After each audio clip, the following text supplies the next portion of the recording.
वासना नाश में गुणों और चित्त का वर्णन। योग दर्शन कैवल्यपाद 12वां सूत्र। धर्मों में काल का भेद होता है।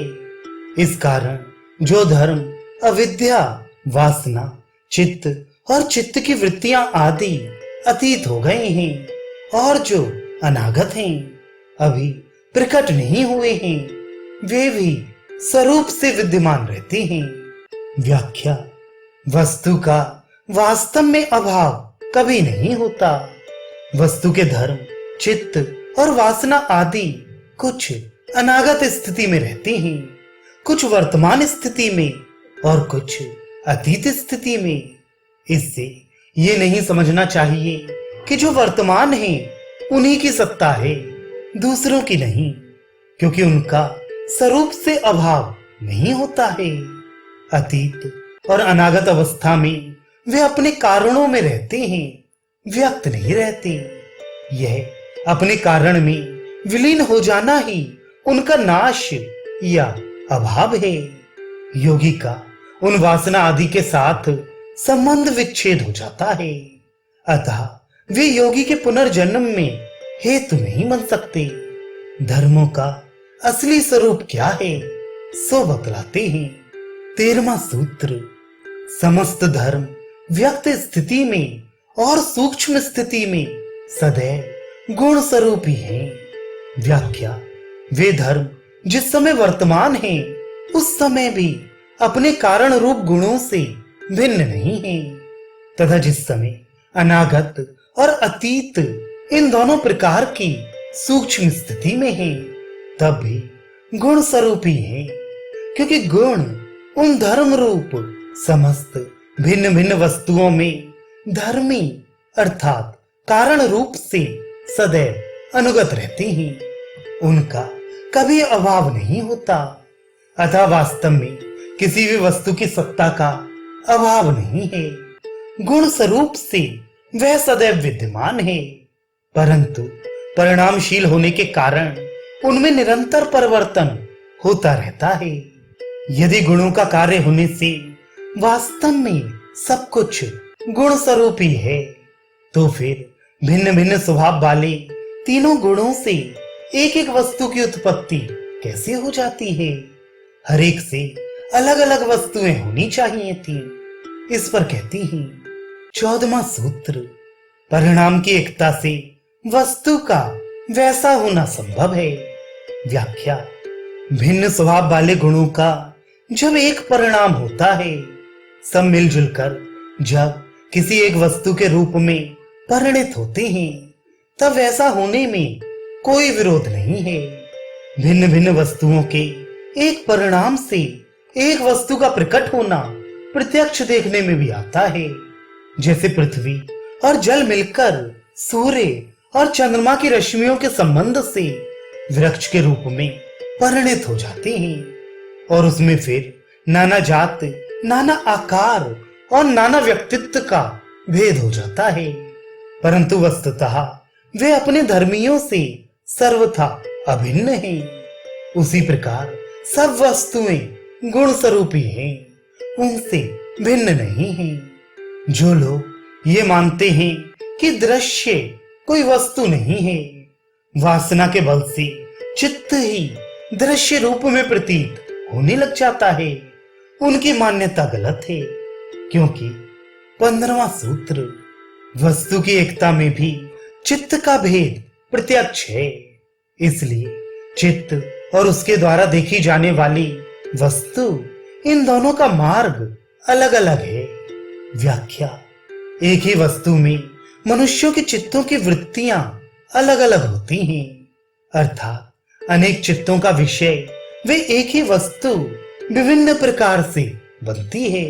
ये प्रत्यक्ष है। इस परिस्थिति में यदि वस्तु किसी एक चित्त की कल्पना मात्र मानी जाए, तो वह अनेक चित्तों का विषय नहीं बन सकती। अतः सबको उसका स्वरूप नहीं दिखना चाहिए था, परंतु ऐसा नहीं होता, वह सबको ही दिखती है। इसके सिवा यदि उसको अनेक चित्तों की कल्पना मानी जाए तो यह भी ठीक नहीं, क्योंकि वह वस्तु भिन्न भिन्न काल में अनेक चित्तों का विषय बनती हुई देखी जाती है। इस परिस्थिति में वे कौन से अनेक चित्तों की कल्पना मानी जाएगी? अतः वस्तु की एकता और उसे विषय करने वाले चित्तों की अनेकता होने के कारण दोनों अलग अलग पदार्थ हैं। ये मान्यता ही समीचीन है। 16वां सूत्र, इसके सिवा दृश्य वस्तु किसी एक चित्त के अधीन नहीं है, क्योंकि जब वह चित्त का विषय नहीं रहेगी उस समय वस्तु का क्या होगा? व्याख्या, इसके सिवा विद्यमान दृश्य वस्तु किसी एक चित्त के अधीन नहीं है, इसलिए भी कल्पना मात्र नहीं है। क्योंकि यदि कल्पना मात्र मानी जाए तो जब वह चित्त उसको विषय करना देखना छोड़ दे उस समय वह नहीं रहनी चाहिए, परंतु ऐसा नहीं होता। वस्तु वैसी की वैसी ही विद्यमान रहती है। इससे यह सिद्ध होता है कि दिखने वाली वस्तु किसी एक चित्त के अधीन नहीं है तथा दृश्य वस्तु चित्त से भिन्न है और वह सच्ची है। यदि बाहर की दृश्य वस्तु अपनी स्वतंत्र सत्ता रखती है तो वह कभी दिखती है और कभी नहीं दिखती। इसमें क्या कारण है? इस पर कहते हैं 17वां सूत्र, चित्त वस्तु के उपराग अर्थात अपने में उसका प्रतिबिंब पड़ने की अपेक्षा वाला है। इस कारण उसके द्वारा वस्तु कभी ज्ञात और कभी अज्ञात होती है। यह सर्वथा उचित है। व्याख्या, इंद्रियों की समीपता से जिस पदार्थ की चित्त में परछाई पड़ती है उसी वस्तु को चित्त जान सकता है, अन्य वस्तु को नहीं। उसे वस्तु का ज्ञान प्राप्त करने में उसकी परछाई प्रतिबिंब की अपेक्षा है। अतः जब जिस वस्तु का उसमें प्रतिबिंब पड़ता है यानी इंद्रियों के द्वारा चित्त से जब जिस वस्तु का संबंध होता है उस समय वह वस्तु उसको ज्ञात है, और जिस समय वह उसकी वृत्ति का विषय नहीं बनती अर्थात चित्त में उपरंजित नहीं होती उस समय अज्ञात है। इस प्रकार दृश्य वस्तुओं से चित्त की भिन्न सत्ता सिद्ध करके अब दृष्टा पुरुष से भी चित्त की भिन्न सत्ता सिद्ध करते हैं। 18वां सूत्र, उस चित्त का स्वामी पुरुष परिणामी नहीं है, इसलिए चित्त की वृत्तियां उसे सदा ज्ञात रहती हैं। व्याख्या, चित्त तो परिणामी है, इस कारण वह बाहर की वस्तुओं को सदा नहीं देख सकता। जब जिस वस्तु का उसके साथ संबंध होता है तभी उसे देखता है, किंतु उस चित्त का स्वामी जो पुरुष है वह अपरिणामी है। इस कारण वह चित्त की वृत्तियों को सदैव देखता रहता है। जिस समय जो वृत्ति चित्त में उत्पन्न होती है और जो शांत होती है वे सभी उससे विदित रहती हैं। चित्त जिस प्रकार वस्तु का प्रकाशक है उसी प्रकार अपना भी है, फिर चित्त से भिन्न दूसरे को दृष्टा मानने की क्या आवश्यकता है? इस पर कहते हैं 19वां सूत्र, वह चित्त स्वप्रकाश नहीं है क्योंकि वह दृश्य है। व्याख्या, चित्त दृश्य है इसलिए जड़ है, वह स्वप्रकाश यानी अपने आप को जानने वाला प्रकाश स्वरूप नहीं है। उसमें जो चेतनता दिखलाई देती है जिसके कारण वह किसी अंश में चेतन कहा जाता है, वह चेतना उसमें चेतन पुरुष का प्रतिबिंब पड़ने से है। जब चित्त में बाह्य वस्तुएं और चेतन पुरुष इन दोनों का प्रतिबिंब पड़ता है उस समय पुरुष चित्त की वृत्तियों के रूप में तद्रूप सा हुआ रहता है और चित्त चेतन सा प्रतीत होने लगता है, परंतु वास्तव में जैसे इंद्रियां और शब्द आदि विषय दृश्य होने के कारण स्वप्रकाश नहीं है, उसी प्रकार चित्त भी दृश्य होने के कारण स्वप्रकाश नहीं है। 20वां सूत्र, तथा एक काल में चित्त और उसका विषय, इन दोनों के स्वरूप को जानना भी नहीं हो सकता। व्याख्या। बाहर के पदार्थ का चित्त में प्रतिबिंब पड़ता है, तब दृष्टा पुरुष को उस प्रतिबिंब सहित चित्त का ज्ञान होना युक्ति युक्त है, क्योंकि वह अपरिणामी है। परंतु चित्त अपने स्वरूप को और दृश्य पदार्थ के स्वरूप को एक साथ ही नहीं जान सकता, क्योंकि परिणामशील होने के कारण उसे एक ही काल में दो ज्ञान नहीं हो सकते। अतः यही समझना चाहिए कि चित्त स्वप्रकाश नहीं है। चित्त का काम केवल बाह्य पदार्थ के स्वरूप को अपने स्वामी दृष्टा पुरुष के सामने रख देना है, फिर उसे जानने का काम तो पुरुष का है। चित्त से विषय का साक्षात्कार होता है और वह चित्त उस विषय सहित दूसरे चित्त से देखा जाता है। इस प्रकार चित्त का और विषय का एक साथ ज्ञान हो जाता है। ये मान लिया जाए तो क्या हानि है? इस पर कहते हैं 21वां सूत्र, एक चित्त को दूसरे चित्त का दृश्य मान लेने पर वह चित्त फिर दूसरे चित्त का दृश्य होगा। इस प्रकार अनवस्था प्राप्त होगी और स्मृति का भी मिश्रण हो जाएगा। व्याख्या। इस प्रकार एक चित्त को दूसरे चित्त का दृश्य मान लेने से एक तो अनवस्था दोष आता है, दूसरे स्मृति के संकर हो जाने का दोष होता है, क्योंकि एक चित्त ने किसी विषय को जाना, दूसरे ने उस विषय सहित चित्त को जाना, इसी प्रकार दूसरे को तीसरे ने, तीसरे को चौथे ने, इस तरह चलते रहने पर तो एक वस्तु का ज्ञान भी कभी समाप्त नहीं होगा। यह अनवस्था दोष आएगा और उन अनेक ज्ञानों की एक साथ स्मृति होने पर यह निर्णय नहीं हो सकेगा कि कौन से ज्ञान का क्या स्वरूप है। स्मृति का मिश्रण हो जाएगा। सो यह किसी के अनुभव की बात नहीं है। सब कोई ऐसा ही स्मरण करते हैं कि अमुक पदार्थ को मैंने जाना था। ऐसा कोई नहीं कहता कि अमुक पदार्थ को, उसके ज्ञान को, फिर उसके ज्ञान सहित ज्ञान को, फिर उसके भी ज्ञान सहित ज्ञान को, फिर उसके भी ज्ञान सहित ज्ञान को मैंने जाना था, इत्यादि। अतः चित्त से भिन्न दृष्टा को मानना ही युक्ति संगत है। चित्त स्वप्रकाश भी नहीं है और दूसरे चित्त का विषय भी नहीं है, तो फिर यह बतलाना चाहिए कि चित्त का दृष्टा कौन है, क्योंकि पुरुष तो असंग और निर्विकार है। वह किसी का दृष्टा और भोक्ता कैसे हो सकता है? इस पर कहते हैं 22वां सूत्र, यद्यपि चेतन शक्ति पुरुष क्रिया से रहित और असंग है, तो भी तदाकार हो जाने पर उसे अपनी बुद्धि का, चित्त का ज्ञान होता है। व्याख्या। चेतन पुरुष निर्विकार, अपरिणामी, क्रिया शून्य और असंग है, इसमें कोई संदेह नहीं।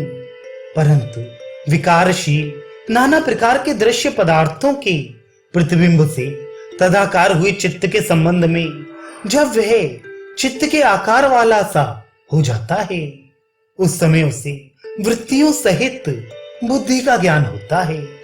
अतः उसे अपनी बुद्धि और बुद्धि की वृत्तियों का ज्ञाता और भोक्ता कहा जाता है। वास्तव में तो पुरुष न ज्ञाता ही है और न भोक्ता ही। वह तो सर्वथा निर्विकार, असंग और स्वप्रकाश चेतन मात्र है। भाव यह है कि चेतन के उपराग से उपरंजित हुई बुद्धि का केवल अनुकरण करने वाला सा होने के कारण ही चेतन को ज्ञाता कहा जाता है। ऐसा किस कारण से होता है, यह बतलाते हैं। दृष्टा और दृश्य, इन दोनों से रंगा हुआ चित्त सब अर्थ वाला हो जाता है। व्याख्या। ये चित्त जब दृश्य पदार्थों से रंगा हुआ अपने स्वरूप के सहित दृष्टा का विषय दृश्य बनकर उससे संबंधित होता है, तब दृष्टा और दृश्य इन दोनों के रंग में रंग जाता है। अर्थात उन दोनों का प्रतिबिंब इसमें पड़ने के कारण ये दोनों का आकार धारण कर लेता है और इसका निजी रूप भी वर्तमान रहता ही है।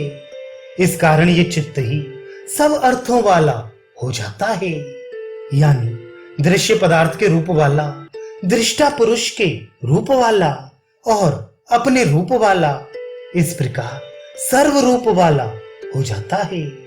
इसे इस प्रकार समझना चाहिए, चित्त तत्व या बुद्धि तत्व जो कुछ कहिए, ये तीनों गुणों का पहला और सात्विक परिणाम है। ये क्रियाशील, परिणामी और जड़ है, किंतु सात्विक होने के कारण इस फटिक मणि की भांति उज्जवल है। यह चित्त का अपना रूप है। इसके सामने जिस समय जैसा बाह्य पदार्थ आता है, अर्थात जिस पदार्थ का संबंध होता है, उसके रंग में रंगा हुआ ये तदाकार हो जाता है, इसलिए पदार्थ के रूप में प्रतीत होता है। पुरुष के साथ संबंध होने के कारण वह दृष्टा चेतन पुरुष के रंग में रंगा हुआ रहता है, इसलिए ये तदाकार हुआ चेतन के रूप में प्रतीत होने लगता है। वास्तव में चित्त उसमें प्रतिबिंबित होने वाले विषयों से और चेतन पुरुष से सर्वथा भिन्न है, तो भी भ्रांति से उनके रूप में प्रतीत होने लग जाता है। अतः कई दर्शनकार तो चित्त को ही चेतन दृष्टा मानकर कहने लगते हैं कि चित्त से भिन्न और कोई दृष्टा नहीं है, और दूसरे ये कहते हैं कि चित्त से अतिरिक्त ये दिखने वाले गौ, घट आदि और उसके कारण रूप पंचभूत आदि पदार्थ भी कुछ नहीं है। चित्त ही सब रूप होकर दिखलाई देता है, परंतु यह भ्रम समाधि के द्वारा पुरुष की अपने स्वरूप में स्थिति हो जाने पर नष्ट हो जाता है। 24वां सूत्र, चित्त असंख्य वासनाओं से चित्रित होने पर भी दूसरे के लिए है, क्योंकि यह मिलजुल कर कार्य करने वाला है। व्याख्या, जो वस्तु बहुत पदार्थों से मिलजुल कर कार्य करने में समर्थ होती है, वह सहंत्यकारी कहलाती है, जैसे मकान, भोजन आदि। ऐसी वस्तु अपने से भिन्न किसी दूसरे के लिए ही हुआ करती है, अपने लिए नहीं। अतः ये परार्थ कहलाती है। ये चित्त भी सत्व, रज और तम, इन तीनों गुणों के मिश्रण से उत्पन्न है तथा बाह्य पदार्थ और इंद्रियों के संयोग से उनसे मिलजुल कर कार्य करने में समर्थ होता है। अतः ये अपने लिए नहीं है, दृष्टा पुरुष के लिए है तथा उसी के भोग और अपवर्ग का संपादन करने के लिए यह नाना वासनाओं से चित्रित है। भाव यह है कि यद्यपि चित्त में ही सब बाह्य पदार्थों के चित्र पड़ते हैं और वह अगणित वासनाओं से रंगा हुआ है, तो भी वह स्वयं प्रकाश और दृष्टा नहीं है, क्योंकि वह बाह्य पदार्थ और इंद्रिय आदि से मिलजुल कर काम करने वाला है, अतः दूसरे के लिए है। यहाँ तक चित्त और आत्मा, इन दोनों की भिन्नता का युक्तियों द्वारा प्रतिपादन किया, किंतु युक्तियों से तो आत्मा का स्वरूप सामान्य भाव से ही समझ में आता है। उसके स्वरूप का विशेष ज्ञान तो समाधि द्वारा ही हो सकता है।